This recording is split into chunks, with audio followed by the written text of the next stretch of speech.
a experiência dos jurados hoje assistindo os vídeos, porque os jurados mantinham os olhos fixos nas telas à sua frente e usavam fones de ouvido por cerca de 20 minutos.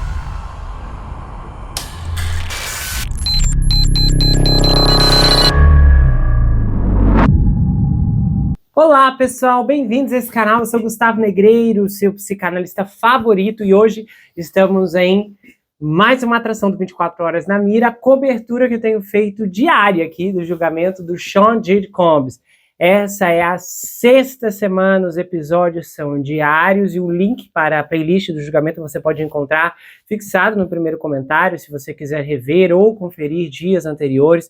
Lembrando que eu tenho contado com a participação mega especial da doutora Sandra, uma advogada americana que reside e trabalha nos Estados Unidos, e ela tem participado de todos os episódios para esclarecer todos os conflitos jurídicos e a sua perspectiva certeira até aqui. Esse caso tem sido uma montanha de reviravoltas e eu tenho me esforçado para destrinchar todos os detalhes dos bastidores, e isso não seria possível sem a ajuda da doutora Sandra, então aqui você sempre vai ficar muito bem informado. Lembrando que eu produzo muito material de qualidade aqui no canal, peças investigativas, sagas, séries, minisséries. Inclusive te recomendo a minissérie que eu produzi de 15 episódios, A Mansão da Playboy. Os relatos lá beiram ao horror e ao choque absoluto. Você vai ficar perplexo com tudo que vai ouvir. Se quiser assistir essa história, está fixado debaixo do link do canal da doutora Sandra, A Mansão da Playboy. E nós vamos iniciar esse episódio agora. Audiência de terça-feira, 25º dia do julgamento do Sean Diddy Combs. Bom, o tribunal começou com uma exposição chocante. O juiz Aaron Subraman questionou as partes sobre possíveis informações vazadas, publicadas em uma reportagem antes do início dos depoimentos na manhã de terça-feira. Ambas as equipes de advogados negaram ter vazado os detalhes sigilosos, então ele ameaçou processar advogados de ambos os lados. O juiz Aaron Subraman também disse: "Alguém aqui está mentindo", depois que promotores e a defesa negaram ser a fonte do artigo, que não foi identificado até então. O juiz pareceu irritado porque informações sobre o jurado ouvido na sexta-feira durante um processo sigiloso vazaram.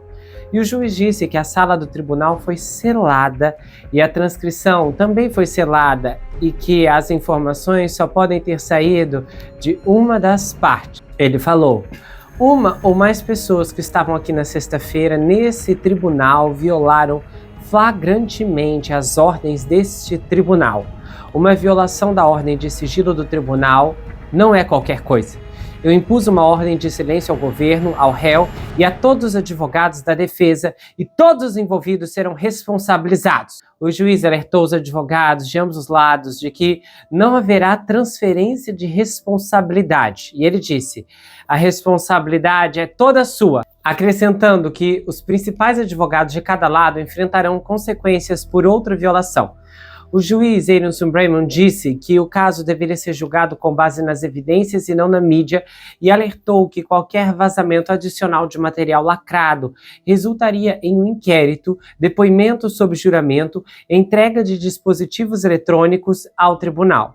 E ele falou além das possíveis sanções criminais ou civis. A doutora Sandra vai prestar mais detalhes sobre isso na hora da análise dela.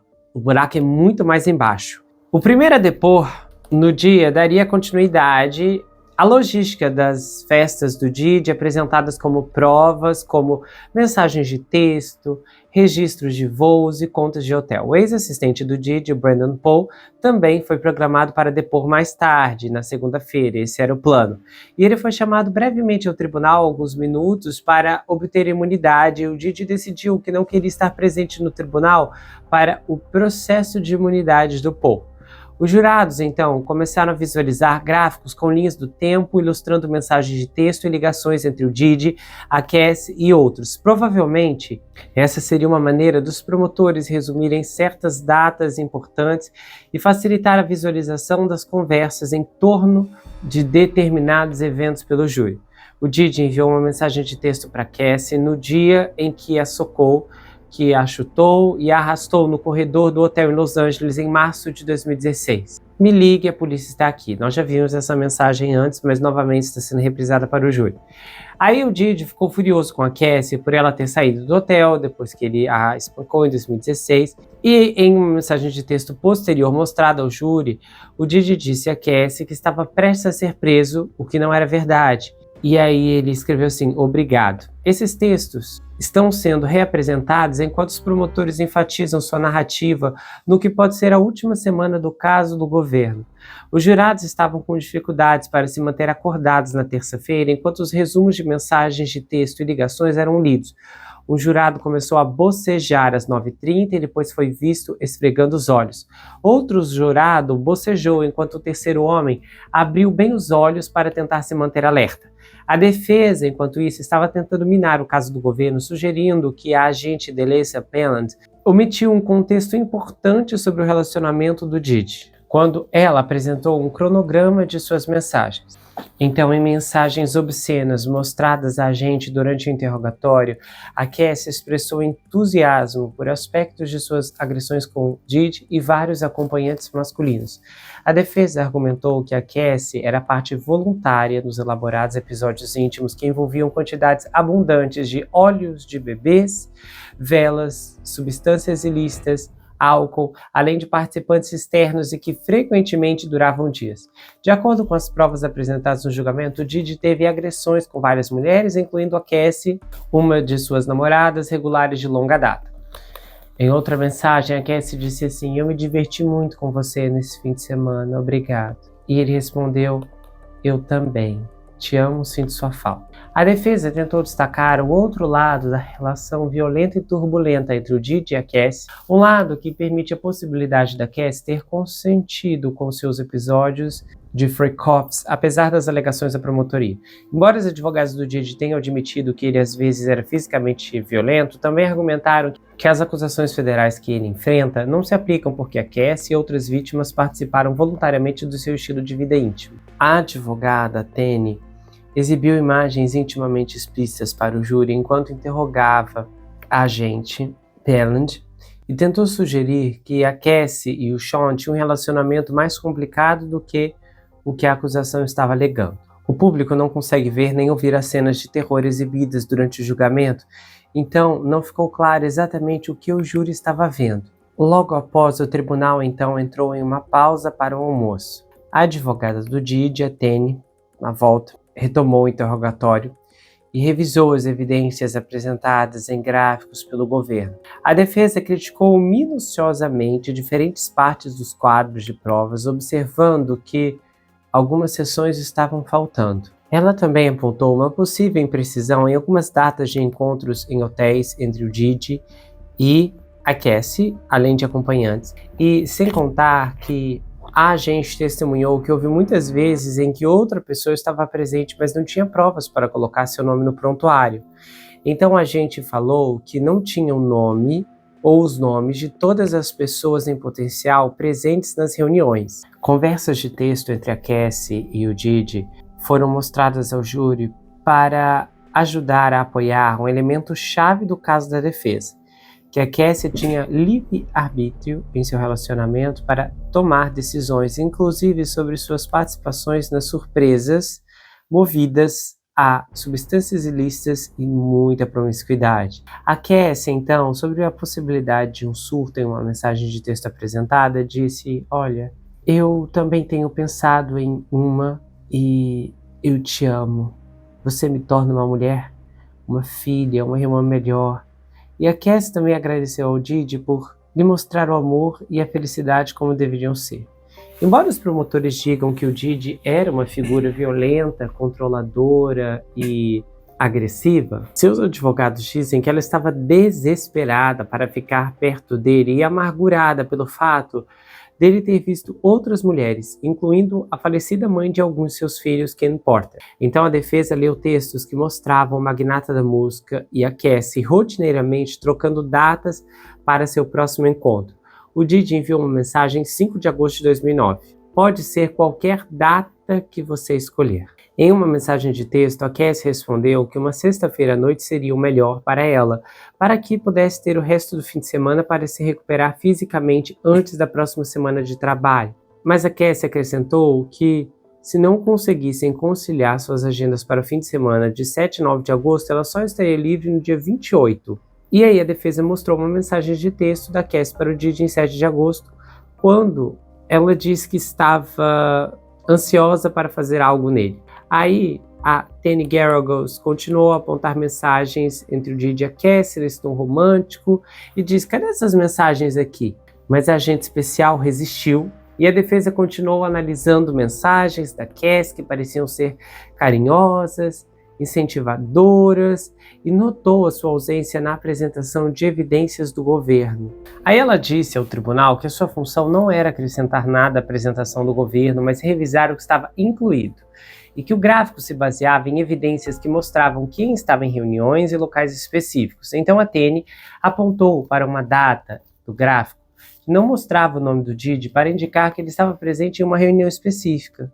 E o relacionamento entre o Diddy e a Cassie pode ser uma montanha-russa de emoções, porque um ponto alto foi em 16 de junho de 2023, quando a Cassie mandou uma mensagem para o Diddy chamando-o de homem extraordinário e dizendo que mal podia esperar até termos um bebê para comemorar o Dia dos Pais. Então a Tani apresentou uma conversa por texto no qual a Cassie escreveu "Lou, claro, quando o Diddy a convidou para o encontro em 31 de outubro de 2013 no Hotel Modern. Então, a Cassie propôs que ela e o Diddy fizessem cosplay de um encontro casual em um bar de hotel, de acordo com uma conversa por texto entre eles. E ela disse ao Diddy para encontrá-la em um bar, no hotel, onde eu não sou a Cassie e você não é o Sean. Se ele precisasse sair do personagem, a palavra de segurança seria abacaxi. E a Cassie já havia testemunhado que participou desse ato como uma última tentativa de salvar o relacionamento.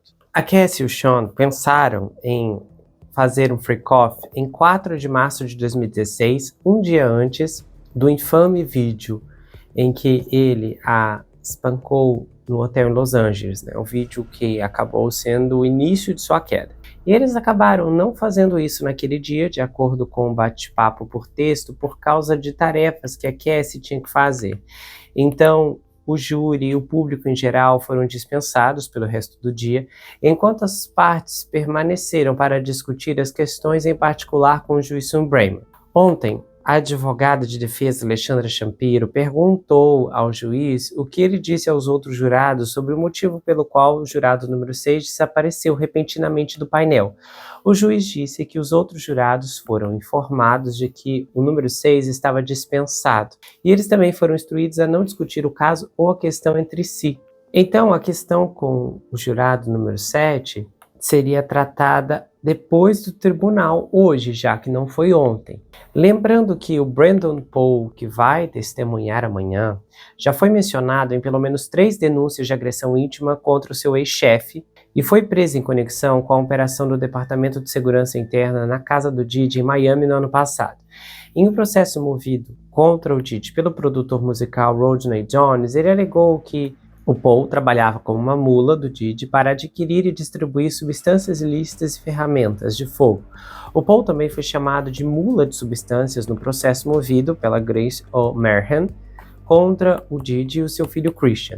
O advogado, o Paul Brian Bieber, negou as acusações e um homem chamado Manzaro Joseph também acusou o Paul de dopá-lo com substâncias ilícitas, o que o advogado do Paul disse em uma declaração ser literalmente impossível de ter ocorrido, já que o Brandon ainda estava no ensino médio em Ohio na época, sem nunca ter sequer posto os pés em West Palm Beach na vida. Então, em 25 de março de 2024, quando as 2 casas do Diddy foram invadidas, o Paul foi preso na Flórida e acusado de porte de substâncias ilícitas. As acusações foram posteriormente retiradas após o Paul concluir um programa de desvio pré-julgamento em dezembro, de acordo com os autos do processo. A promotoria também diz que encerraria o caso nesta sexta-feira, porque eles esperam que o depoimento do Paul ocupe muito tempo.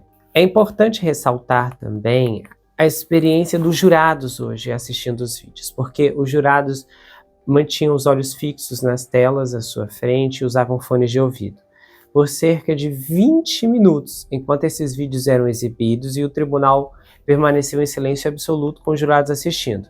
E o Didi sentou em sua cadeira, recostou-se e tamborilou os dedos ritmicamente na coxa direita. Seus advogados observavam os jurados atentamente. Na segunda-feira, alguns jurados ficaram visivelmente desconfortáveis. Hoje, metade deles demonstraram pouca reação quando os vídeos terminaram. Um jurado em particular esfregou o rosto e os olhos. Agora a gente vai voltar para o começo. Eu procurei várias vezes para tentar identificar qual artigo foi publicado e os principais veículos não sabiam dizer. Eles falaram que não tinham identificado. Mas finalmente a doutora Sandra descobriu e veio à tona que uma reportagem foi publicada ontem lá no TMZ, e essa informação, o artigo, na verdade, né, os dados que contém ali, estão ligados às informações que o juiz selou. Aí eu decidi trazer esse recorte da reportagem e ler na íntegra para vocês terem uma noção. Começa assim: o julgamento do Didi está à beira de outra confusão no júri, pois um deles recebeu uma mensagem de texto estranha que deixou o juiz preocupado que o jurado estivesse falando sobre o caso fora do tribunal.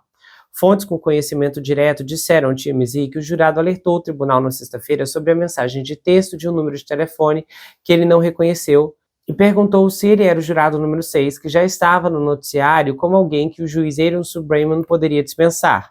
Então, o TMZ disse que disseram a eles que outro jurado queria que o juiz soubesse sobre o fato, pois o juiz tinha muitas perguntas para ele sobre a mensagem e o número de telefone de onde ela veio. E o jurado disse que não reconheceu o número de telefone e o juiz teme que ele pudesse estar discutindo o julgamento com pessoas que não estivessem no júri, o que obviamente seria uma grande violação das instruções do juiz. Meu Deus. Olá, doutora Sandra, tudo bem? Tudo bem com você, gente? Eu tô bem, graças a Deus. Olha, mas vou falar, né? A gente parece que tá naqueles filmes da década de 90, aqueles suspenses jurídicos que eles produziam antigamente, porque a coisa tá feia nesse tribunal, hein? Quem diria? Literalmente, os advogados do Didi estão parecendo ele, né? Daqui a pouco eles entram no High Theory lá do tribunal. Pois é, o negócio tá feio. Pois eu nunca vi um julgamento tão bagunçado como esse. Nossa. Assim, sabe? Toda hora chama atenção, é jurado, um problema com um, outro problema com o outro, e chama atenção de juiz, de promotor, de advogado. Gente, que horror. Não, mas ter 2 problemas seguidos com jurados eu nunca ouvi falar. É a primeira vez que eu ouço. Sim. Isso me chamou muita atenção. O fato, né? Então, não sei se você vai explicar a respeito, eu faço uma análise rapidinha dessa ligação aí que aconteceu. Sim, pode analisar aqui pro pessoal, por favor. Uhum. É que um dos jurados recebeu, né, supostamente, uma ligação de alguém, e essa pessoa perguntou se ele era o jurado número 6. E ele era. Agora a questão, como que essa pessoa que telefonou sabia o telefone dele e que ele era o jurado número 6? Pois é. A gente não sabe mais qual foi a conversa, se teve mais coisa, o que foi, mas enfim, era isso. Esse jurado levou isso para o juiz, para contar para o juiz o que tinha acontecido. E isso, agora tem uma coisa interessante, o jurado número 6 trouxe isso à tona quando ele já estava na Berlinda. Não, na sexta-feira. Então, mas porque eu tô falando assim, esse mesmo jurado, ele tava nesse meio dessas duas situações. A suspeita lá das 3 versões que ele contou, e ao mesmo tempo que ele estava sendo investigado ali pelo juiz, pela promotoria, ainda tinha esse evento paralelo acontecendo com ele. Sim. Nossa, e aí, o juiz, ele dividiu isso com a promotoria, com a defesa, só tinham 6 pessoas, né? Uhum. Acontece que, e como isso foi a portas fechadas, e isso foi selado, então não tinha como isso sair lá de dentro. Só que o TMZ, né, uma coisa da fofoca, eles publicaram essa história. Só que quando publicaram essa história, o juiz ficou sabendo, e o juiz ficou furioso. E o que foi falado dentro de uma sala, portas fechadas, estava numa revista. Então, aí ele foi lá questionar a promotoria e os advogados. E claro que todos eles disseram que não foram eles que foram contar nada. da conversa. Aí o juiz falou, nós estávamos em 6 dentro dessa sala, então alguém está mentindo. Vixe. Então aí já começou a coisa a ficar feia. Divertiu a promotoria, a defesa, que mais uma coisinha que vaze, ele vai autuar a pessoa criminalmente por isso, por estar fazendo a desobediência a uma ordem dele, que é a ordem do gag order, né? Uhum. E aí o que aconteceu? Só que o juiz, ele se vira para a defesa e diz para ele, a responsabilidade disso para aqui com você, mas falando para a defesa, e diz assim que se alguma coisa mais vazasse, o advogado que lidera a defesa vai ser quem vai responder por isso. Ou seja, me deu a impressão que o juiz... Mas ele ameaçou, mas ele não pode fazer nada sem provas. Não pode. Uhum. Só que aí ele falou, mais uma vez, se vazar alguma coisa, ele vai pegar o telefone de todo mundo. Uhum. Do promotor, de todo mundo, né? Ele disse que estava bravo demais a respeito disso, porque isso é uma coisa que não poderia ter nunca vazado. Mas aí, né, as fofocas aqui dos Estados Unidos dizem que o pai da Tammy Dargos, né, o pai dela é um advogado, ele não representa o Sean, mas dizem que o pai dela tem laços, não sei que tipo de laços, com a TMZ, a tal da mídia. Então, eu parto do pressuposto que, pelo que falo, talvez essa moça, ela não deveria, né, essa advogada, ela não poderia fazer isso, mas ela talvez, vamos lá, o que aconteceu na sexta-feira. E o pai dela correu e contou para o TMZ. Seria a única explicação. É que esse pai dela, ele é barraqueiro, ele já tinha feito encrenca lá na semana de escolha do júri. Bem suspeito. Só que aqui a gente tem duas situações bem misteriosas. Então a gente tem esse vazamento e ao mesmo tempo a gente tem outro fator. Esse jurado, essa ligação que ele recebeu. E aí ele recebeu, agora tem um ponto, ele recebeu essa ligação na semana quando o cerco começou a apertar pro lado dele. Porque... Na sexta-feira, mas ele era o jurado número 6, aquele 1? Era, jurado número 6, ele que foi derrubado. A menos que outra pessoa alugou o número, não, a menos que outra pessoa ocupou o número 6, mas o número, foi dito esse jurado número 6, e o que caiu se chamava jurado número 6.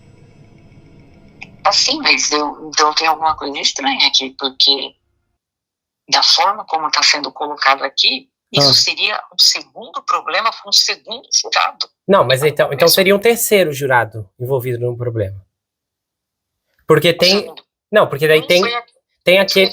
Isso, o que saiu. Aí tem esse outro que o juiz está investigando. E aí tem esse terceiro da chamada. Não. O primeiro foi o que foi expulso. Sim, certo. Aquele que número que era ele? Jurado número 6. Mas essa conversa de tudo que rolou e que foi esse barraco hoje se refere ao jurado número 6.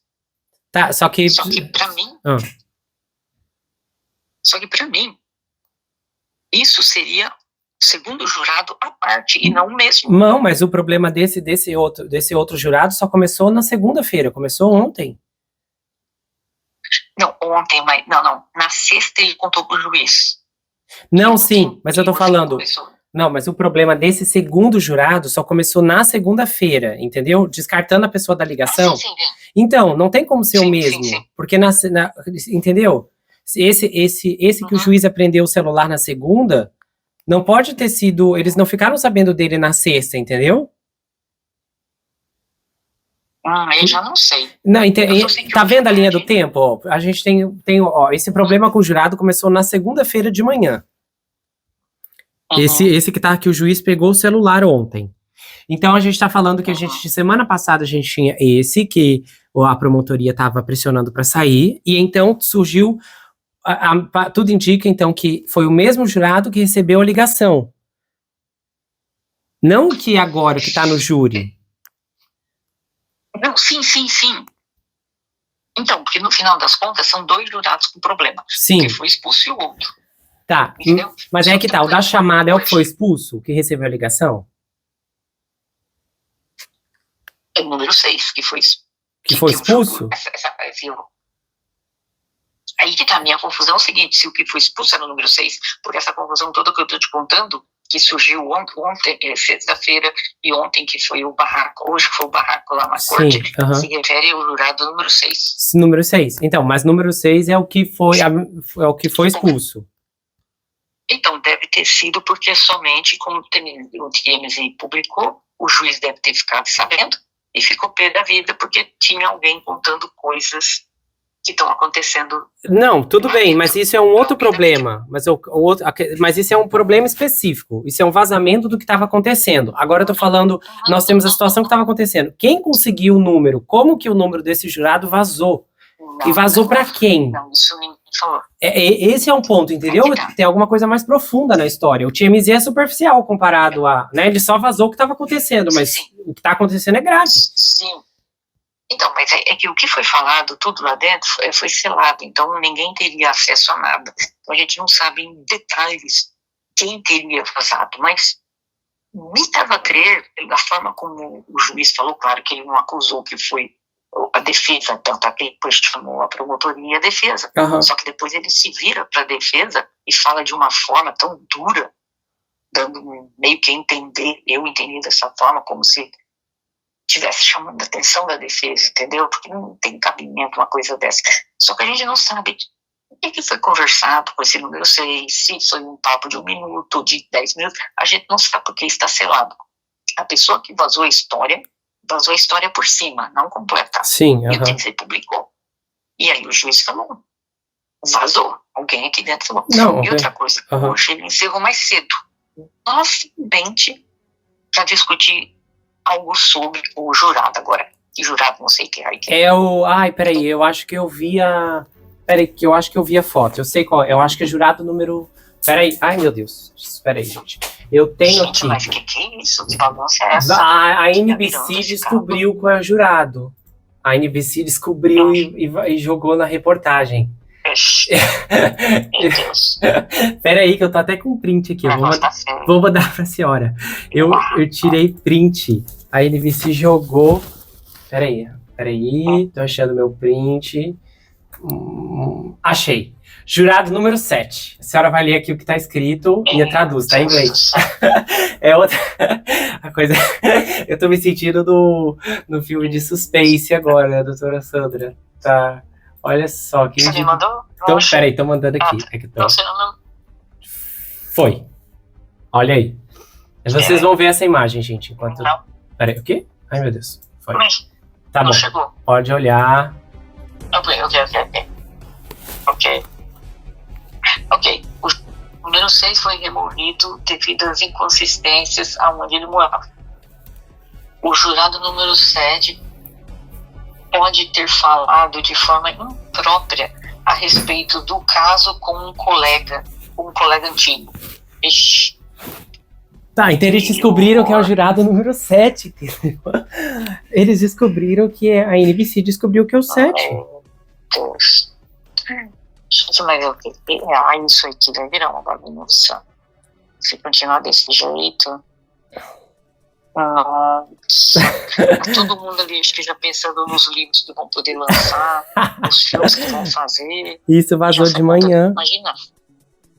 Não, e foi comentar o caso com um colega antigo. Forma seria uma pessoa que já não é mais colega, foi, né? Um antigo colega, mas do passado, como se essa pessoa não tivesse mais nada a ver com ele. Tá, e aí, como que ficaram sabendo disso? Ele contou pra alguém no júri? Eu acho que até o próprio colega, né? Nessas alturas ele já ligou na corte. Né? Meu Deus. Pode ler, né? Traição, betrayal. Não brinca. Choquei a senhora que esse print.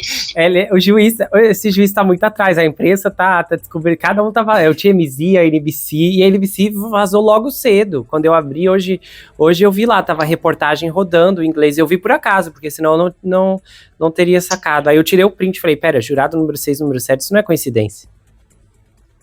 Significa que esse 7 com problema estava sentado do lado do 6 esse tempo todo. Tá, e aí tem essa... até deles, né? Não, e agora tem um ponto aqui, essa mensagem, essa ligação. Que aí tem essa grande questão. Quem vazou o número do jurado e quem ligou? Pois é, isso a gente não sabe. Na minha opinião, eu acho que não foi a defesa, mas eu acho que deve ter sido a turma do Didi. O Sean deve estar tentando, por trás, mover os pauzinhos dele para encontrar o júri que seja cozinho para ser o voto divergente. E ele foi absolvido. Eu duvido que qualquer advogado tenha feito isso ou tenha vazado o telefone da pessoa. Duvido. Ah, não, entendeu? É ele mesmo que recebeu a chamada. Aqui, ó. Foi ao jurado número 6, porque aqui, ó. Ele recebeu uma ligação e perguntaram para ele se ele era o jurado que estava no noticiário como alguém que o juiz poderia dispensar. Então, quando ele ainda era jurado. Sim. Mas aí que tá a questão. Como que alguém saberia o número do telefone dele? Foi o que o juiz falou. Só tinham 6 pessoas ali dentro. Promotoria e a defesa. Foi um deles. Tem que ser um deles que vazou. Gente, mas é muita cara de pau, mas não é possível. Tá, porque... faria uma coisa dessa. Porque assim, o Sean não sabe o número dessas pessoas de cabeça. Ele, apesar de todo o poder que ele tem, a menos que ele tenha um celular escondido, ele tá preso. Ele não pode se movimentar como eu e a senhora aqui. Ele não pode ter feito isso sem ter braços, né? Então eu tô falando, alguém muito próximo ajudou. Esse é o ponto. Não, mas o Sean, você não acha que o Sean tem gente por trás movendo os pauzinhos? Não precisa ele ficar dando ordem. Deve ter a turma dele lá, a velha lá, a mãe dele, os filhos, ou alguém mais que é braço direito dele. Deve ter gente, quando ele foi preso. Você acha que antes de ser preso e tudo isso, ele já não tinha discutido tudo isso, quem é que ia ficar tomando conta das coisas? Tá, e me diz uma coisa, quando acaba o julgamento, por exemplo, se a senhora quiser, a senhora consegue seguir qualquer um jurado para saber onde mora? Por exemplo, isso é fácil de fazer? Não, porque o deles não está selado. Na Justiça Federal é diferente da Justiça Comum. Como assim, selado o quê? Na área federal é diferente. O endereço deles. Não, eu digo assim, vamos supor, entra aqui no meu raciocínio de máfia. A senhora vai lá e a senhora entra na audiência, a senhora fica lá a audiência. Aí quando acaba a audiência, a senhora decide, vou seguir o jurado, entendeu? Isso é possível? Eles saem pela mesma porta, entendeu? Sim, isso é possível. Isso é possível. Muitos deles estacionam carro em algum estacionamento, pega metrô. Claro, isso aí não é muito difícil.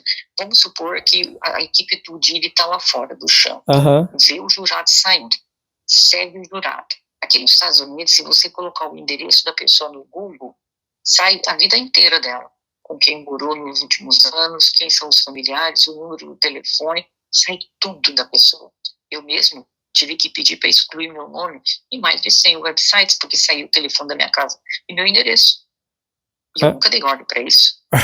E aqui é comum. E é comum. Entendeu? Só você bater que aparece o nome da pessoa.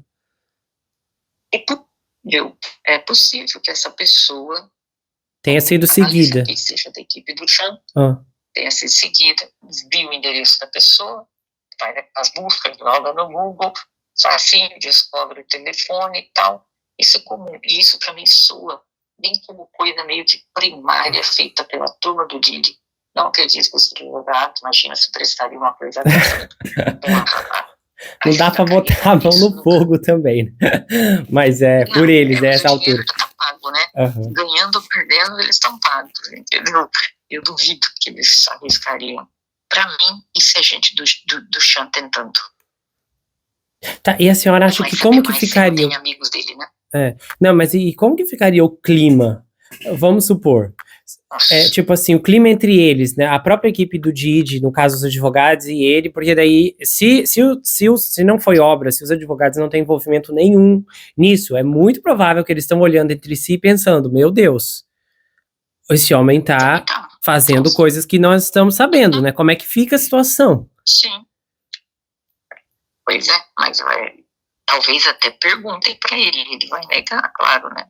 Mas os advogados, se não foram eles, eu acredito que não foram eles. Certamente também não foi a promotoria. Então o que sobra? O Chan. Ou pessoas ligadas ao Chan importantes. Vamos pôr o Jay-Z, por exemplo. Vamos pensar na ópera. Vamos pensar no Usher. Não sei. Gente que o nome é importante, pessoas que eram amigos. Pode ter gente mexendo os pauzinhos por trás. Você pega a fortuna desse povo. Eles são bilionários. Eles sabem que é um querendo tirar o outro da reta, né? Eu não sei, mas eu só fiquei assim, chocada. E outra coisa. Hoje. Não, porque daí tem esse antes da gente avançar pra loucura da audiência de hoje, tem outro ponto. A equipe do Didi tava lutando bravamente pra manter esse jurado, enquanto esse homem tava recebendo essas chamadas. Gente, mas... Não é estranho? E não é esquisito isso? Nossa!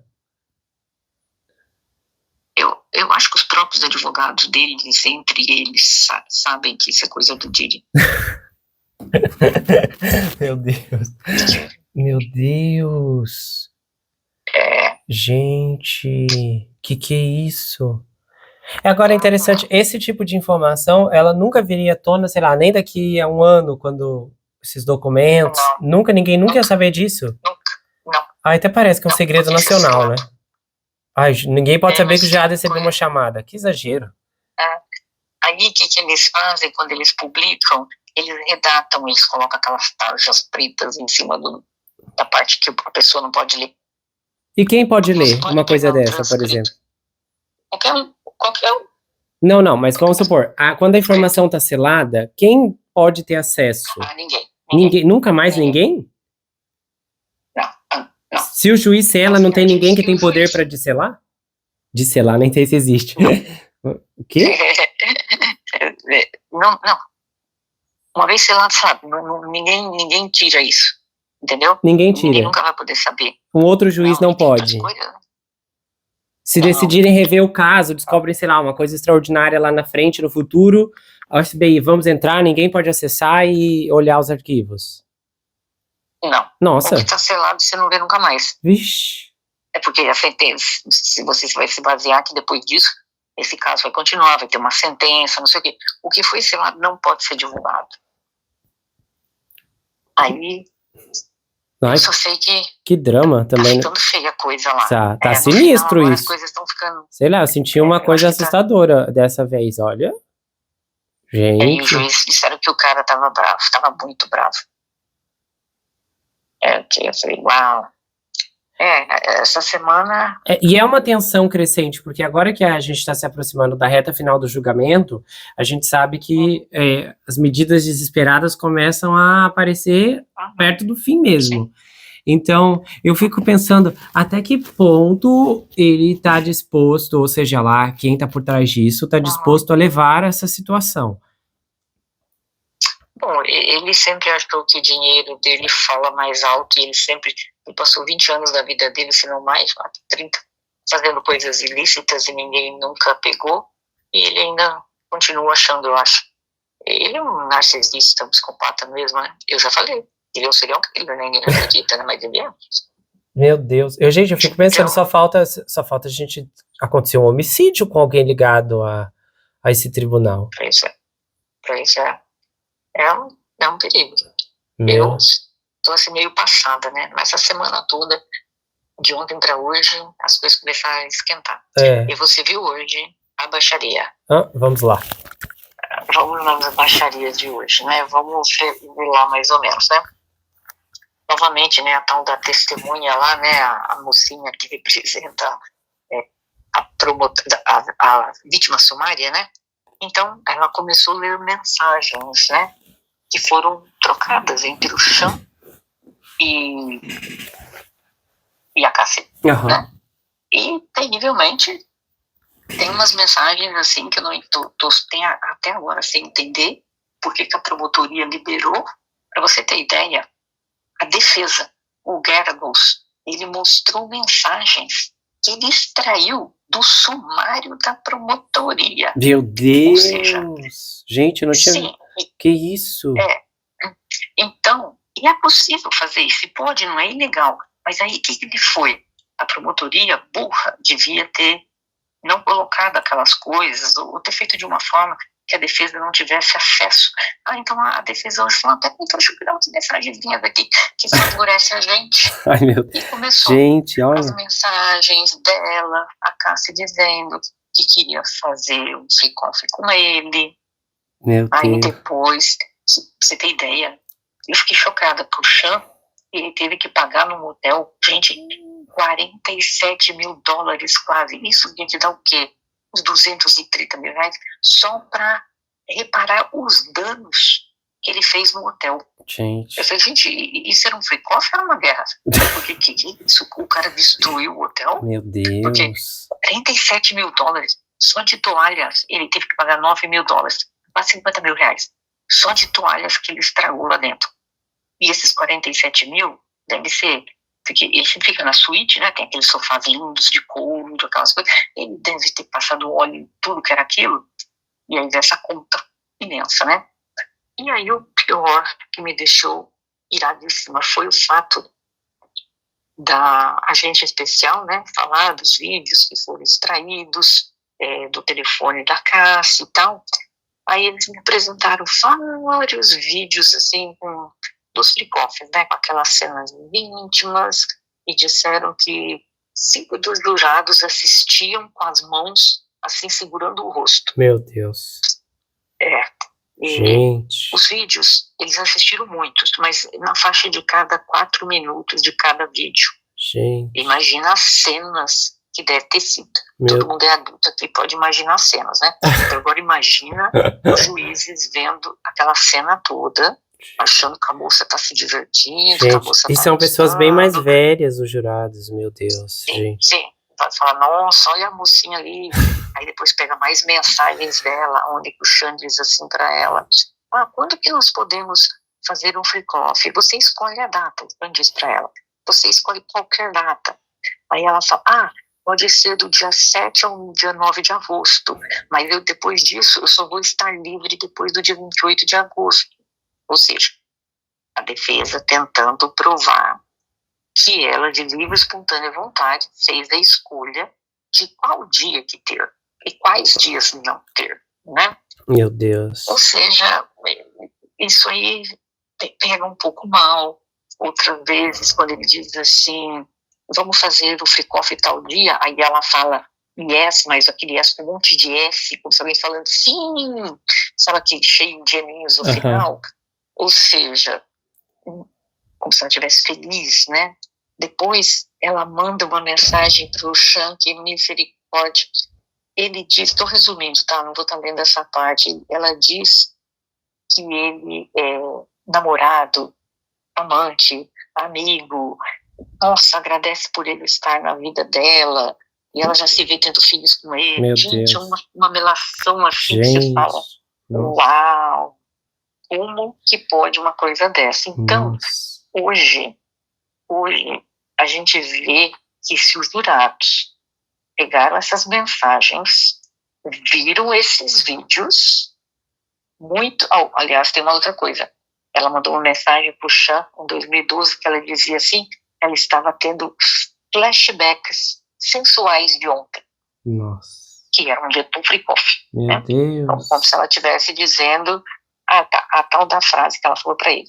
Obrigada por sempre me mostrar o amor e a felicidade como deveria ser.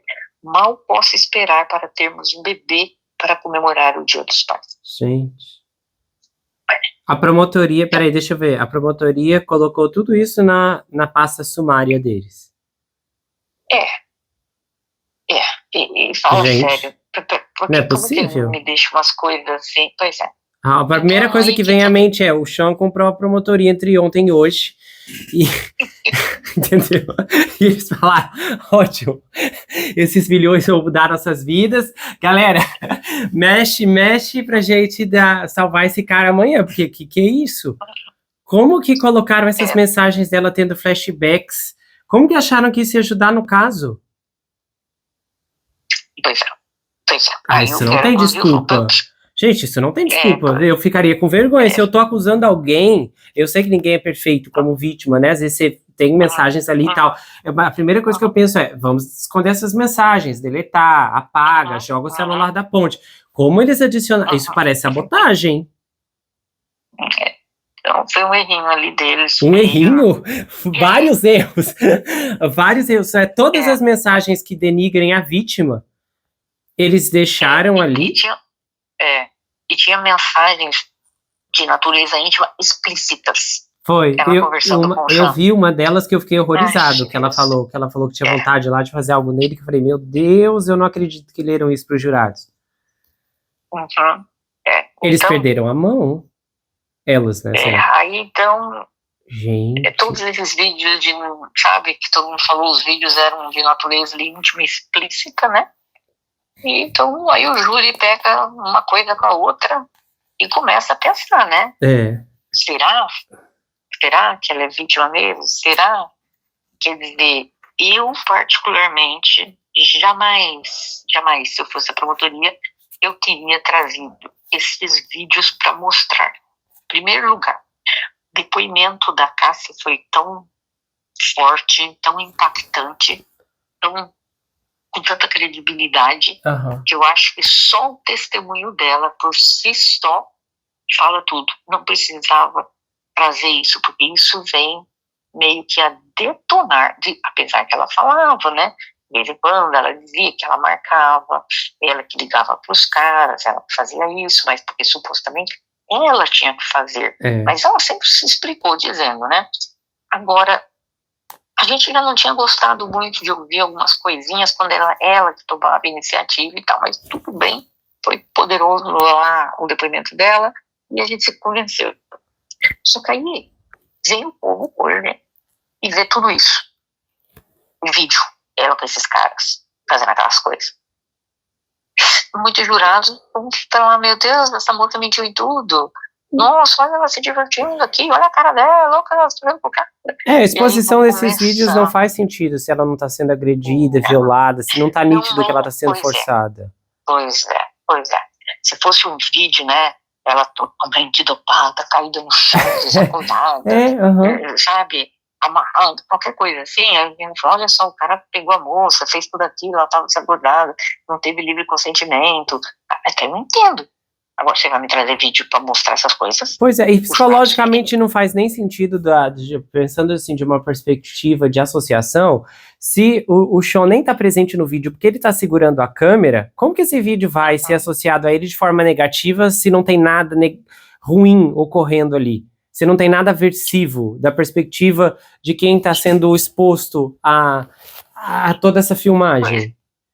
Pois é que na cabeça, eu acho que da promotoria, era só para provar que os freak-ops existiam, tanto existiam que está aqui os vídeos. Mas peraí também, né? Meu Deus. Mas, não me traga um monte. Não é possível. Não, eu nunca teria, se eu fosse da promotoria, eu teria juntado esses vídeos, mostrado essas mensagens, eu ficaria com o testemunho da Cássia e acabou. Até porque não precisava de vídeo. Várias pessoas disseram da existência dos freak-offs. Não era como se assim, ai, meu Deus, precisamos de mais pra crer. Todo mundo falou, não era um segredo. Sim. Mas sabe que tem uma coisa que eu lembrei? Eu tava assistindo tem um especialista que ele tava no programa aquela Nancy Grace. Eu acho que ela tem um programa na Fox News. Aí tinha um cara que ele é convidado lá do programa dela, e ele falou que na semana passada a promotoria estava exibindo muitas fotos, muitas imagens lá para os jurados. E ele disse assim, na minha percepção, eu senti que foram muitas exposições desnecessárias. Ele disse que ele tinha achado na visão dele que a promotoria tinha que pisar um pouco no pé e parar de mostrar tanta coisa que ele achou que talvez não seria tão benéfico, assim. E olhando agora, eles deviam ter ouvido mesmo o conselho dele semana passada, porque olha isso aqui. Elas passaram do ponto, né? Elas atropelaram a cerca. Um trabalho tão bem feito e fizeram uma coisa dessa. Eu acho que o intuito delas, mas estranho, porque são profissionais, o intuito era para dizer, olha, o freak-off existia, mas não precisava, tinha um monte de gente dizer que existia. Tá todo mundo sabendo que existia e todo mundo acreditou na casa. Agora você não vai me trazer os vídeos que a moça se divertindo nos vídeos, né? Pois é, isso que não faz sentido. Porque aí toda aquela construção que foi feita cai por terra. Mas por isso que a promotoria vai ter sempre a palavra final para fechar. Mas apesar de tudo que eu falei, tem defesa para isso. E tem acusação puxando para isso. E não sei se você quer fazer hoje, agora. Eu conversei com o Gustavo para a gente estar fazendo isso.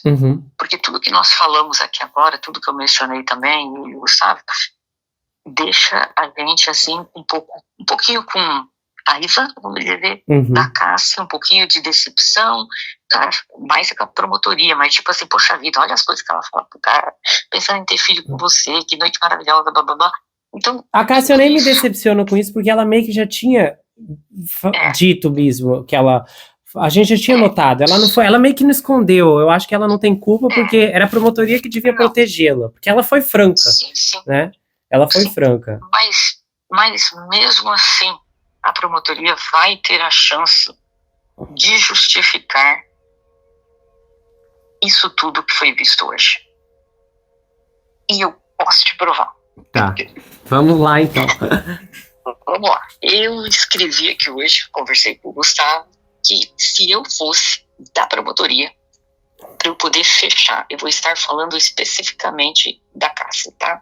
São de todas as vítimas, mas se fosse eu, Sandra, vocês que estão aí, os inscritos aqui do Gustavo, todo mundo já viu, já tá todo mundo com raiva da Cássia, que ele jogou as pedras nela.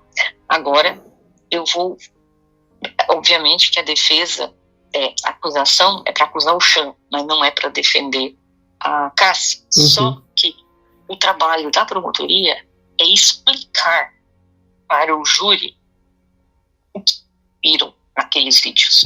Então, eu escrevi hoje aqui, levei um tempão, vou ler para vocês. Se eu fosse o promotor, eu começaria assim no último dia. Senhoras e senhores do júri, os vídeos que vocês viram, a vítima, ela parecia sorrindo, rindo, talvez até parecendo seduzir. Vocês vão se perguntar, mas ela parecia estar gostando? Como ela pode ser uma vítima? A resposta é tão chocante quanto verdadeira. Isso é o que é o tráfico humano. Isso é o que o tráfico humano faz. O tráfico humano não começa com correntes ou porões escuros. Ele começa com manipulação, promessas e depois evolui para o medo.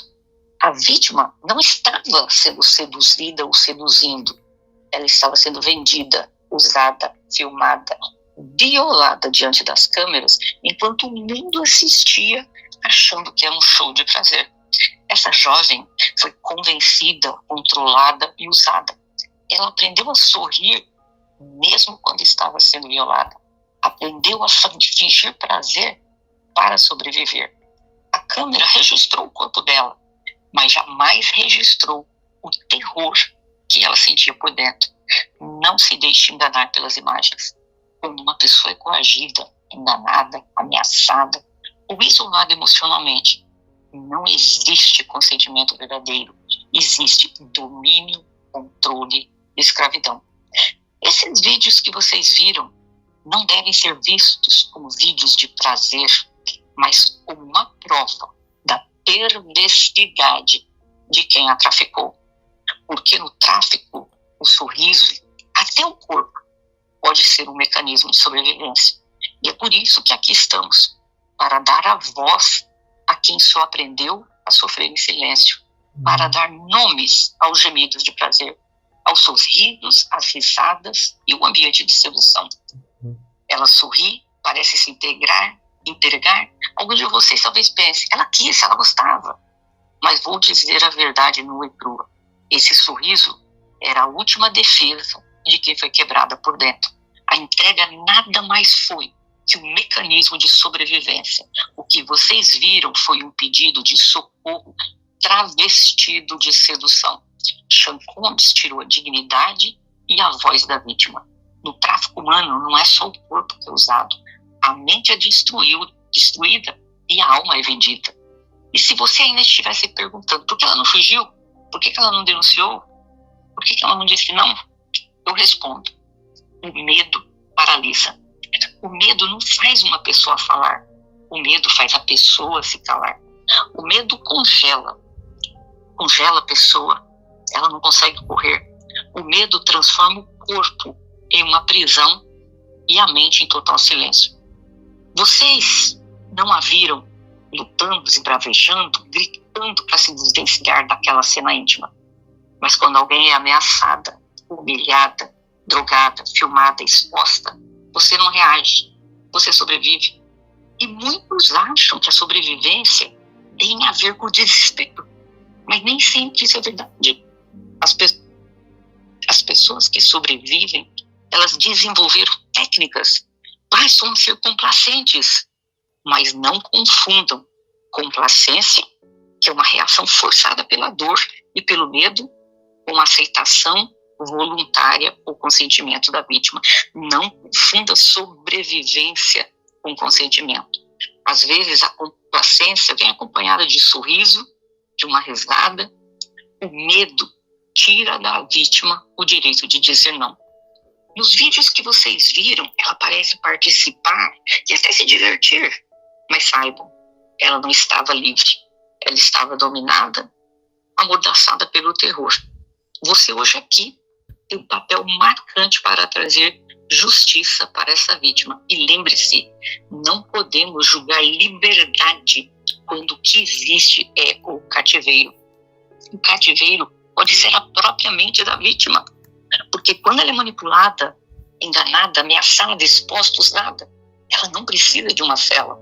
Ela mesma se convence de que não tem saída. E foi isso que aconteceu com essa vítima.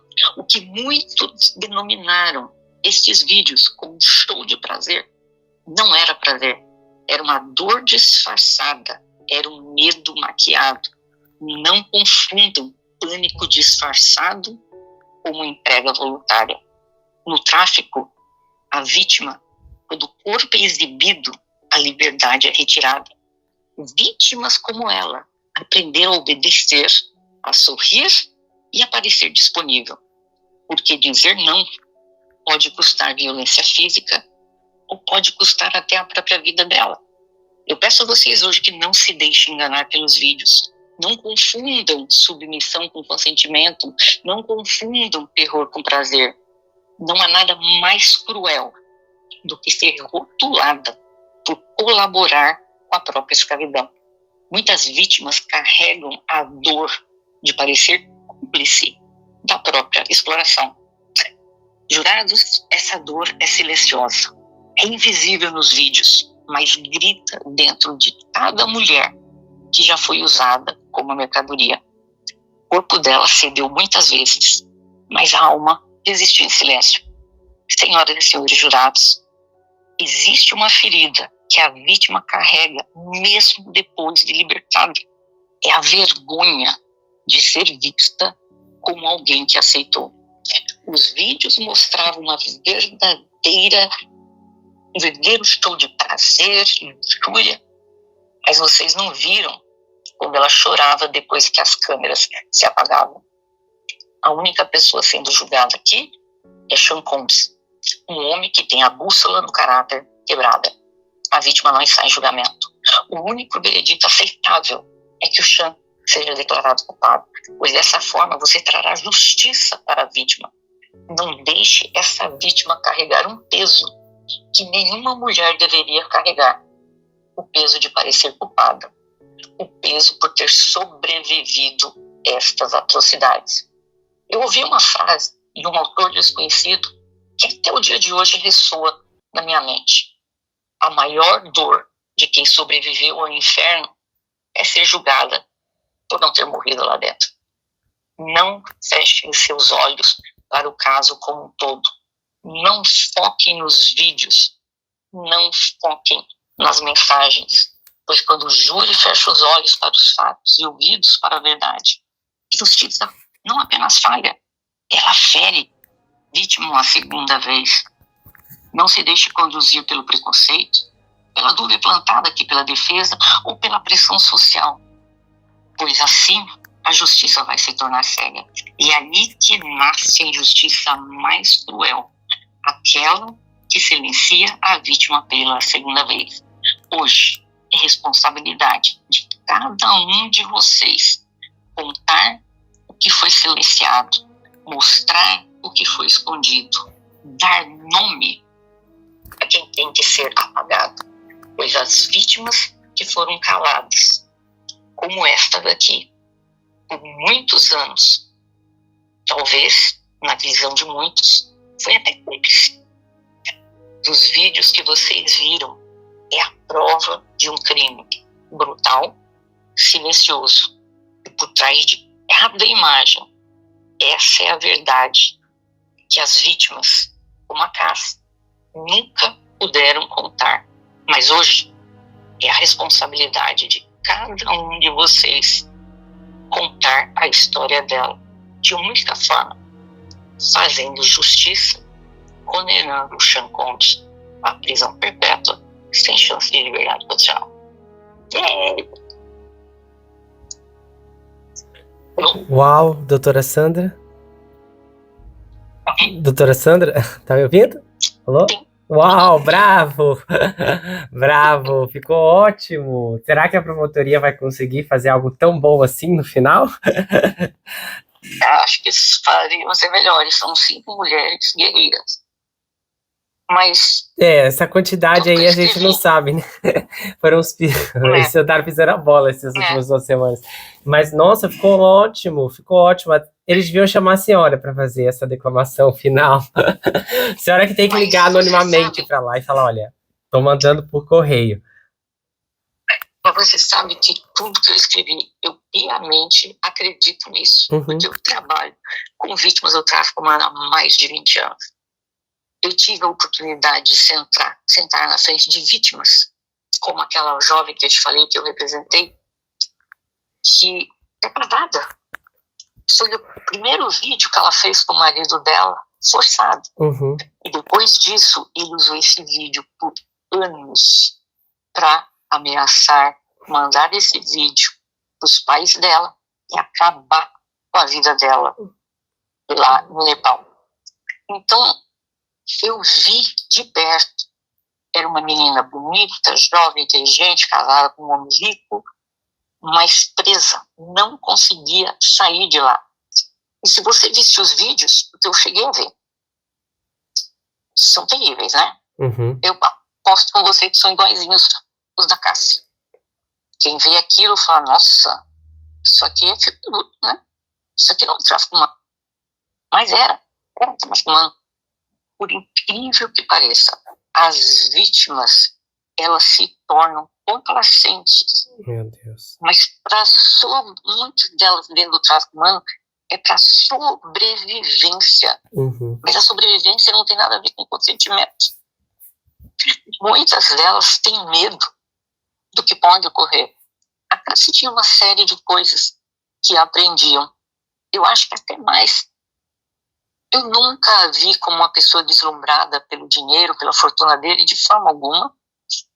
Mas eu vi alguém que foi manipulada, foi traficada.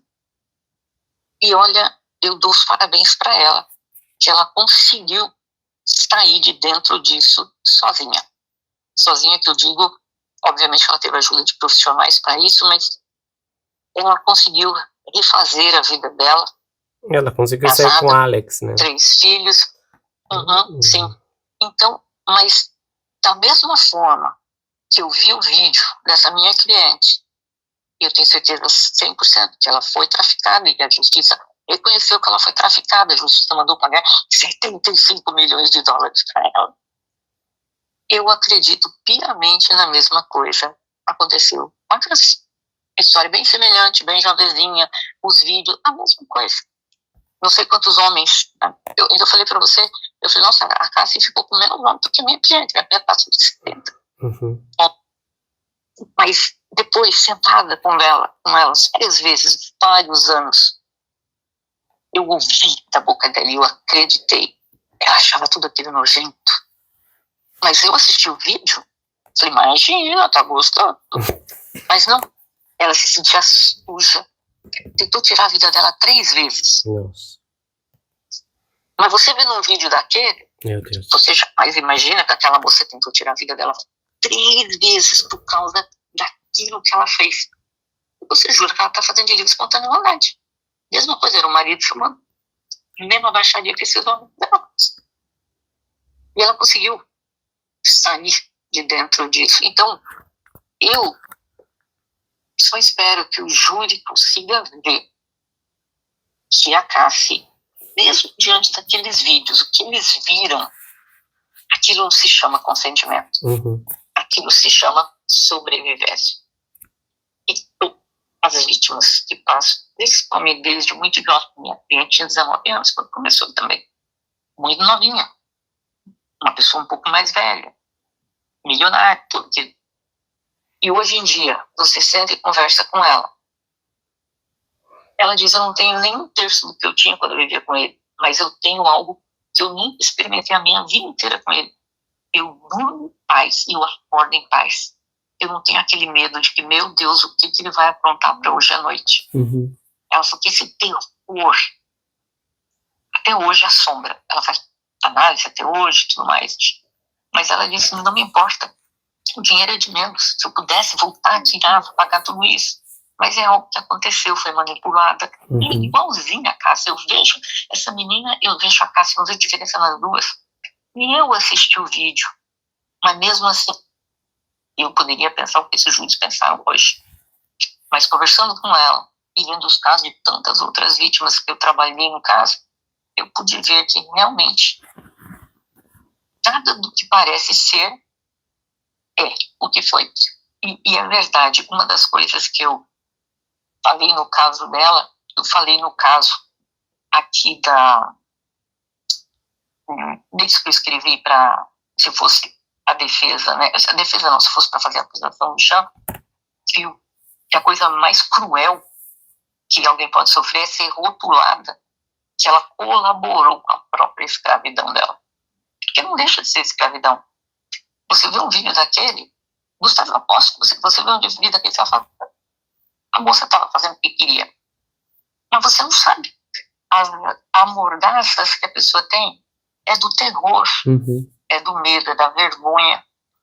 E isso faz com que você faça coisas inimagináveis. Por uma série de motivos, é melhor que ninguém sabe disso. Preservação própria, sobrevivência, vergonha, medo, exposição, e por aí vai. Né? Então, eu vejo essa jovem totalmente traficada, e eu espero que a promotoria consiga, no último dia, dizer com as palavras dele, mais ou menos o que eu falei aqui, porque eu acredito piamente em tudo que eu falei aqui. Eu acredito. As vítimas, por exemplo, no caso da minha cliente, aconteceu a mesma coisa. O cara liberou as fitas, os vídeos, no país dela. Nossa. Nepal, um lugar pobre, pequeno. Pronto, descobriram a família da menina. Foi a vergonha da cidade. Nossa. Ela teve que mandar dinheiro para a família poder se mudar para outro estado. Meu Deus. Por causa da vergonha que ela passou. Ela falou, meus pais tiveram que abandonar os amigos, os familiares da vida inteira, porque eles se tornaram a vergonha do Nepal, né? Você tem ideia, fizeram até em canais de TV aberta o caso dela, você acredita? Meu Deus. Pois é, e ela falou que é vergonha. Nossa. Pois é, então, tudo isso você vê como que nem sempre as coisas que você vê, você pode acreditar que aquilo está sendo feito de livre, espontânea vontade. Eu acredito piamente.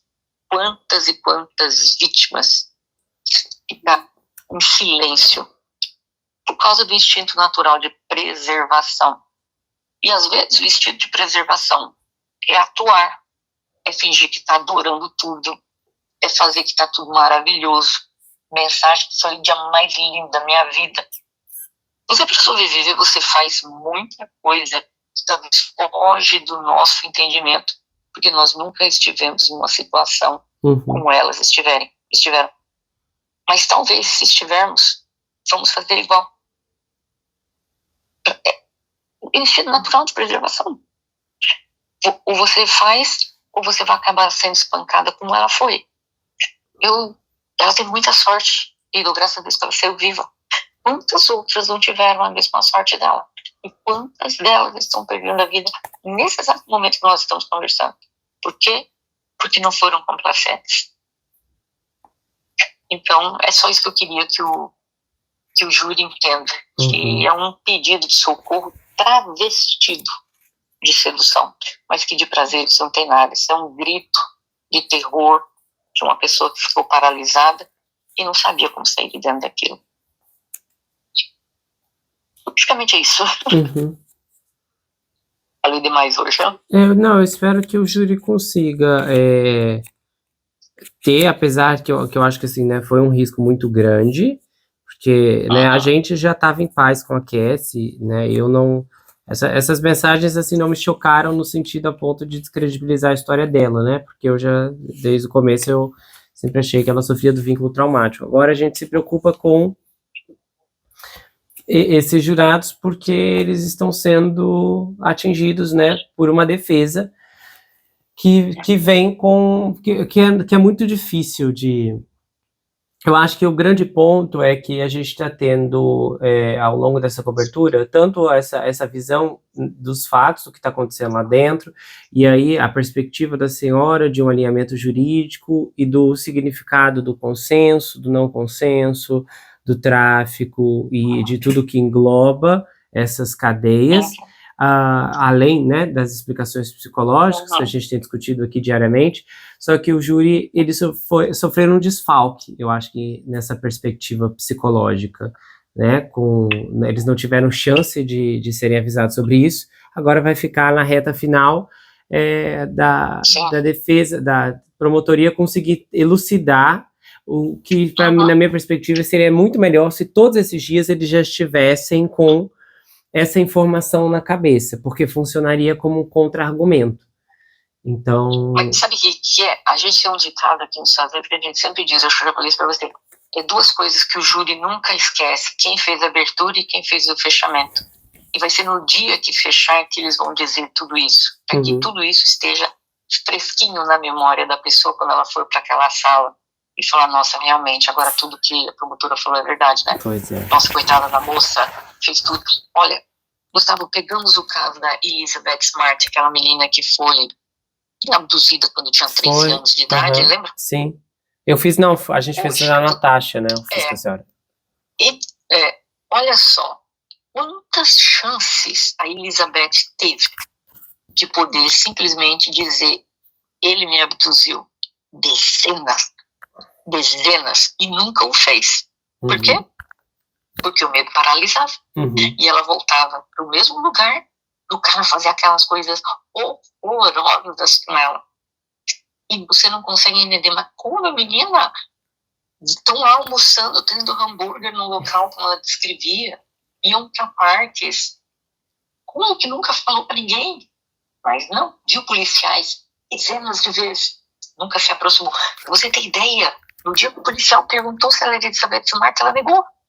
Depois ela disse que sim, que ele falou, não precisa ter medo. Você está pronto. Então, se você pensar como que alguém volta para um lugar daquele para ser submetido a isso, você tem a chance de pedir socorro para qualquer pessoa. Mas é aquilo, o medo paralisa. Sim. O terror amordaça. E é isso que o júri precisa entender. Da mesma forma que estava para aquele maníaco lá, Elizabeth Smart, não porque ela gostava, é porque ela se sentia obrigada, era a única forma de preservação da vida dela, da cabeça dela. Se eu não fizer isso, o que pode acontecer comigo? O que pode acontecer com a minha família? E ficava nessa situação. E isso quando você vê que às vezes as pessoas tentam imputar a culpabilidade para a vítima, sendo que ali quem está sendo julgado é o Sean Combs. As pessoas precisam prestar atenção que aquele vídeo não é o que a Cassie fez. Aquele vídeo é como que o Sean arquitetou para que aquele vídeo fosse feito. Sim. aquilo é o tráfico humano que ele fez, né? E as vítimas, elas aprendem. Sim. Elas aprendem a fingir por sobrevivência. Sim. É terrível o que aconteceu com ela, e eu espero mesmo que nesse último dia a promotoria consiga explicar, como eu falei mais ou menos aqui, elucidando como que funciona a mente de uma pessoa que está dentro do tráfico humano, para que as pessoas possam ver isso como um crime, não como uma pessoa que colaborou, que foi até voluntária e ela quis. É muito triste o caso dela. Eu fiquei um pouquinho revoltada hoje, até me manifestei falando com você e com a Giovana, mas que deu raiva. Mas aí depois caiu em mim aquele minuto, falei, nossa, agora você pensou como pessoa, agora volta para a pessoa que conhece o que é o tráfico humano. Uhum. Veja com os olhos de alguém que sabe o que é tráfico humano. Aí imediatamente me senti culpada de ter não acusado, ficar com raiva das coisas que ela escreveu, entendeu? Uhum. E é isso que o júri, que a promotoria vai precisar fazer. Tirar o jurado daquele momento de quem assistiu o filme adulto para dizer que aquilo que eles viram é um crime. Uhum. Né? E vamos ver aí como é que vai ser o fechamento disso. Uhum. E amanhã, acho que amanhã é o Paul, né? Que é o funcionário do Chan que vem. Isso, é o Paul. Se me falha. Uhum. Ele já pediu a, como chama? Plea the fifth, que a gente chama, invocou a quinta emenda, né? O juiz já aceitou, já assinaram lá. Então ele também vai contar umas coisinhas cabeludas que ele fez em nome do Chan, né? Vixe. E não é engraçado que ele vem como testemunha mais uma vez. Você vê, né? A rede. Uhum. Quantas pessoas já? 4, né? Que pediram a imunidade. E você vê que isso é uma rede, gente. Isso aí é o Enterprise. Isso faz parte de tudo, né? Agora vamos ver o que ele vai contar. Se vai ser grandioso, né? Mas possivelmente deve ter muitos detalhes macabros. Uhum. Vamos ver esses desdobramentos. Pois é. Vamos lá. Mas então amanhã tá. continuamos. Vamos ver o que o Paul tem pra falar. Mas e vamos ver se os inscritos, o que eles acham do que eles ouviram, que nós falamos aqui, a respeito das coisas que ela parecia tudo concordar, e depois a explicação que eu dei como é que funciona a mente de quem está dentro do tráfico humano. E aí o pessoal poder colocar aí nos comentários o que eles acharam, como é que eles ficaram nessa. Vocês jogariam pedras ou vocês jogariam flores? Eu só jogaria na promotoria mesmo, nessa altura. No restante, vamos ver. Mas então tá. Bom, então. Até uma boa noite. Até mais. Tchau. Tchau. Na manhã de ontem eu estabeleci com vocês, para quem quiser participar desse momento, um desafio que vai conduzi-los a uma trajetória específica, cujo objetivo é processar emoções de ressentimento e desilusões que não tiveram a oportunidade de chegar a um desfecho. Então eu solicitei que você deveria escrever em um papel o nome de todas as pessoas que te chatearam, e então você deveria recortar esses nomes e deixá-los soltos e trazer uma garrafa PET para que hoje pudéssemos dar o primeiro passo em relação a esse exercício. Então, antes desse primeiro movimento ter a chance de ser executado, eu preciso fazer uma breve recapitulação sobre o que é o perdão, para aqueles que ainda têm alguma dúvida a respeito do que se trata. O perdão não significa ignorar o que foi praticado, não significa liberar a pessoa da responsabilidade de seus atos. Não significa que o indivíduo não tem que pagar e que você perdoando ele não vai pagar. O diferencial é que quando você perdoa, você libera uma forte experiência emocional que está profundamente enraizada em todas as estruturas do seu sentir, da sua memória, da sua interpretação e até mesmo do seu raciocínio, inclusive, é claro, do seu inconsciente. E muitas vezes o tempo passa e acabamos esquecendo de certas pessoas e certos eventos, mas o fato do esquecimento atingir o seu cotidiano não significa que a fenda se resolveu com essa passagem do tempo e, eventualmente, amnésia. A tradução completa dessa circunstância é que você apenas não lembra. Mas não lembrar não significa que eu não sinto. E é claro que o sentir pode ser descrito em várias camadas, inclusive a camada de um desconforto, o qual eu não consigo expressar com palavras porque eu não sei de onde ele é, de onde ele vem, do que se trata. Muitas vezes o perigo de contínuas experiências desafiadoras que não são tratadas de forma adequada quando o indivíduo é atingido por esse sobressalto é que esses acúmulos vão se escondendo dentro de você. E nós temos uma cultura no Brasil de muitas vezes não conversar sobre os problemas e de acordar no dia seguinte como se nada tivesse acontecido e então você e a outra pessoa tocam barco. E um processo como esse tende a ser custoso, tende a ser doloroso, tende a ser sofrido. E dentro de uma visão longitudinal, ele começa a cronificar as minhas partes de ser. Então, o que era fácil começa a se tornar difícil, o meu ânimo diminui, minhas forças enfraquecem, a minha paciência é reduzida significativamente. E muitas vezes não há um porém, um porquê claro, óbvio, que você vai olhar para o mapa e encontrar esse norte. É a consequência de uma vida inteira sem olhar para a própria dor, para as próprias experiências. É como uma pessoa que bebe por muitos anos e então desenvolve uma cirrose. O médico não vai olhar para ela e perguntar: que dia foi que você bebeu tanto assim? Não, é uma vida inteira de bebidas. E eu sei que realizar esse processo não é fácil. E requer coragem, requer atitude, desempenho. E ao longo dessa semana eu vou trabalhar em doses com vocês para que você não se sinta sobrecarregado, mas que possa sentir nesse momento encorajado. E é por isso que eu quero que você, nesse momento, feche seus olhos, respire, ok? Você vai trancar o ar por 4 segundos, vai soltar, então vai abrir os seus olhos, vai olhar para mim.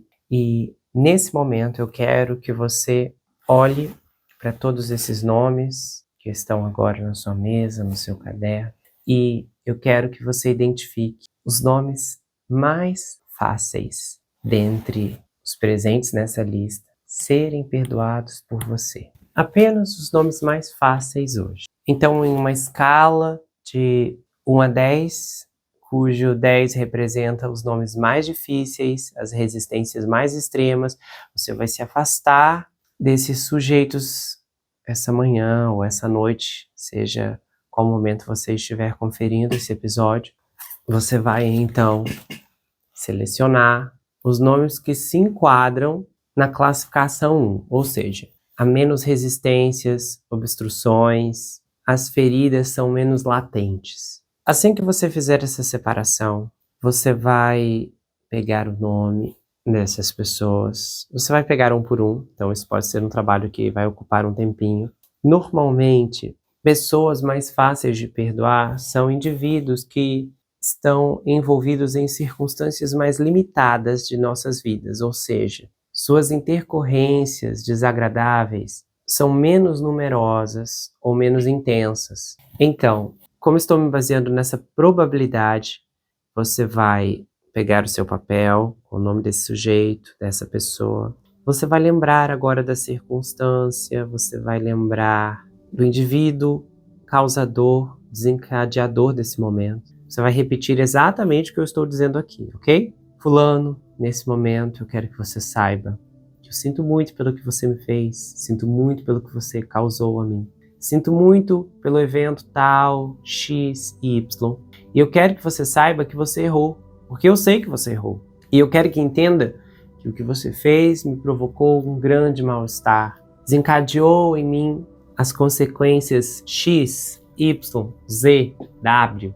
E se eu pudesse fazer alguma coisa para consertar o que você fez, talvez impedindo ou alterando o rumo das ações que proliferaram tamanhas tragédias sobre mim ou dores e sofrimentos, eu faria. Mas eu não posso. E é por isso que eu estou aqui hoje, para reconhecer suas falhas e dizer que eu o perdoo pelo que você provocou, pelo que através de você sobreveio sobre mim, me causando sofrimento, desamparo, decepção e angústia. Eu libero do meu coração, eu libero das minhas emoções, dos meus sentimentos, das minhas memórias. Libero você, toda a referência que influencia no meu comportamento, nas minhas reações e, consequentemente, nas minhas ações. Declaro que sou livre do que vivi negativamente com você e que desatou sobre o meu cognitivo, sobre as minhas estruturas emocionais, meus padrões de atribuição, de entendimento, de percepção, expectativas distorcidas, frustradas, limitadas, com base nessas experiências. Eu renuncio agora a todos esses laços emocionais com esse momento e com essas experiências e declaro que você está perdoado e o que você fez está perdoado sobre mim e sobre a minha vida. Então, em seguida, você vai abrir a tampa da sua garrafinha ou da sua garrafa e você vai colocar o papel lá dentro, ok? Então, você vai repetir toda essa declamação que eu fiz. Eu não vou explicar todos os verbos incluídos no protocolo que eu acabei de fazer. Acredite, são extremamente poderosos e os resultados que eu vejo na prática quando são exercidos e o que eles liberam são extremamente fenomenais. E seja o que for que você vai ver, vai ser uma experiência individual sua com base na escolha que você fizer aqui e agora. Então eu ainda vou dizer muito ao decorrer dos próximos dias, temos mais passos. Amanhã vou te ajudar com dores e determinados contrapontos que vão surgir na sua mente dentro desse processo, mas eu quero te dizer que perdoar é um ato, é uma decisão, não é um sentimento, não é um sonho, é uma escolha. É uma reivindicação que não precisa seguir um tempo estabelecido no calendário ou no relógio. Pode ser absolutamente espontâneo. Então você vai ouvir essa minha declamação e vai fazer isso com todos os nomes desse nível 1 que estabelecemos hoje aqui. E você vai guardar a sua garrafa, vai trazê-la de volta para o passo 3 amanhã. Espero de verdade que você aproveite, porque esse é um momento único. Isso aqui não é um gatilho chamariz para a venda de um curso, porque eu não vou vender nenhum curso ao final dessa semana ou ao fim desse julgamento. Eu estou fazendo o que eu posso fazer de melhor nesse momento para um alcance a um público tão amplo, cujo eu não posso me encontrar individualmente em reuniões privadas, particulares, para lidar terapeuticamente com todos os inscritos, membros, públicos do canal. Eu sei que nem todos podem fazer terapia, muitos não possuem condições financeiras, recursos e se encontram presos nas suas próprias limitações e se encontram presos nas suas limitações habituais. Então, apesar desse movimento representar um elemento particular de todo um trabalho terapêutico que eu desenvolvo, eu escolhi justo essa ação, porque eu sei que se você conseguir vencer as barreiras que essas perspectivas levantaram e deixaram completamente clarificadas diante dos seus olhos, muita coisa na sua vida vai mudar para melhor. Se você gostou desse episódio, se inscreva no canal, ative o sininho que é muito importante, confira se ele está selecionado para você receber todas as notificações, do contrário, o YouTube não vai levar até você todos os episódios que eu produzo aqui. Compartilhe esse vídeo, comenta, dá o seu like e se você quiser, você pode me seguir, Gustavo N Psicanalista, lá no Instagram. Eu também tenho um canal de cortes, onde as análises são recortadas e postadas por lá, além que eu também tenho um grupo no Telegram, onde eu faço postagens recorrentes, converso com os inscritos, faço enquetes, tenho uma interação muito exclusiva e colaborativa por lá. E se você quiser saber mais sobre mim, adquira meu livro Perfeito Estranho. Esse é um suspense multifocal com uma abordagem inédita. O livro é escrito em formato roteiro, diferente de qualquer coisa que você já viu, e ele conta uma história extraordinária sobre o rapaz Jack Wilbur, que mora em uma mansão sozinho em Nova York. E ele começa a desconfiar que um terrível serial killer está escondido em sua própria casa. À medida que sua investigação avança, ele começa a analisar todos os aspectos geracionais de sua vida. As heranças financeiras, as heranças psicológicas, as heranças genéticas. E então, ele descobre que está preso em uma terrível maldição hereditária. Há uma reviravolta inacreditável no capítulo 10 que vai te deixar de queixo caído. O desconhecido está na sua casa, na sua vida, mas fora do seu reconhecimento. O livro vai autografado, se você quiser, é enviado para qualquer lugar do Brasil e quase qualquer lugar do mundo. Você pode adquirir pelo meu site, entrar em contato comigo pelo Instagram ou pelo Telegram. A gente se vê no próximo caso e não se esqueça que aqui você sempre vai ter uma amiga. Até mais, pessoal!